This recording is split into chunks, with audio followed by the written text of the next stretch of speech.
Peringatan rudal kembali terdengar di Bahrain dan Kuwait saat Iran meluncurkan puluhan rudal dan drone ke negara-negara Teluk yang menjadi tuan rumah pasukan AS Serikat.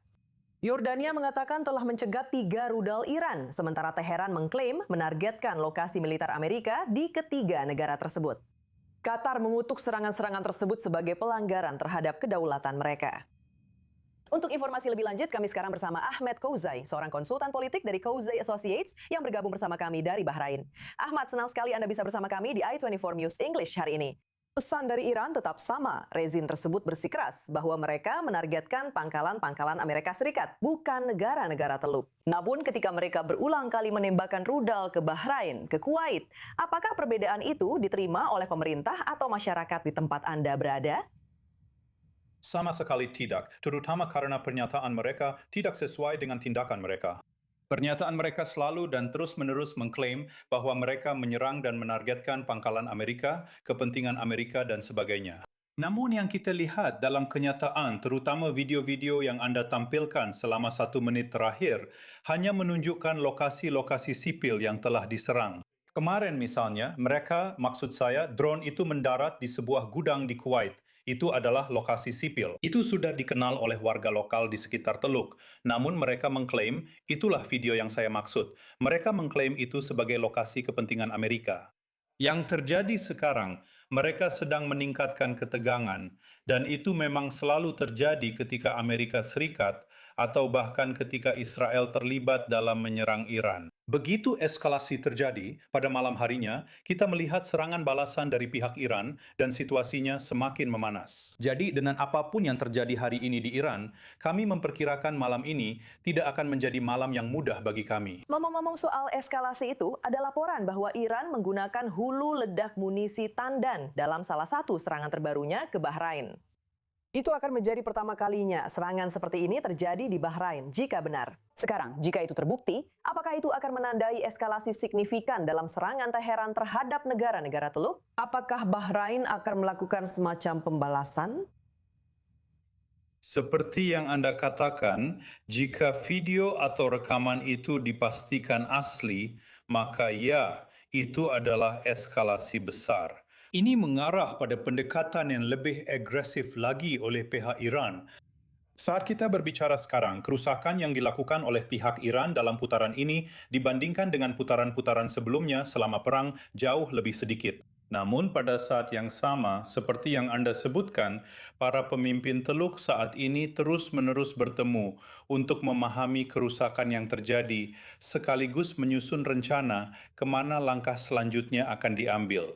Ini bukanlah strategi yang mudah untuk menghadapi Iran, terutama karena negara-negara Teluk selalu mencari jalan keluar yang damai. Namun dengan apapun yang sedang terjadi saat ini, saya rasa itu bukan pilihan, dan saya tidak berpikir negara-negara Teluk akan tetap diam untuk waktu yang lama. Apa maksud Anda dengan itu? Karena selama perang 40 hari, kita memang melihat negara-negara Teluk sebagian besar tetap diam. Apa yang berbeda saat ini dibandingkan dengan 40 hari terakhir itu? Kita masih melihat hasil yang sama di permukaan. Pada kenyataannya, kerusakan yang telah dilakukan oleh orang-orang Iran, sekarang pada dasarnya kita telah mencapai titik tanpa balik saat ini. Dan sebelumnya, selama perang 40 hari, semua orang berusaha mencari jalan keluar yang damai, semacam gencatan senjata, semacam deeskalasi. Ternyata, tidak ada yang bisa berurusan dengan orang-orang Iran secara damai. Bahkan orang Oman yang selama ini mencoba menerima apapun yang dilakukan oleh orang Iran, sekarang sulit untuk melakukan itu karena mereka bahkan ikut menjadi sasaran pengeboman. Apakah kali ini berbeda jika Israel tidak terlibat? Karena sejauh ini Israel tidak menghadapi serangan apapun. Iran justru memfokuskan serangannya ke negara-negara Teluk ini. Apakah negara-negara Teluk kemudian bisa memberikan respons yang menunjukkan bahwa mereka tidak serta-merta berpihak pada Israel, melainkan hanya membela wilayah mereka sendiri? Keduanya. Sebelumnya, bahkan sampai sekarang, negara-negara Teluk berusaha mengisolasi diri agar tidak terlihat bersekutu dengan Israel dalam hal perang, setidaknya di permukaan.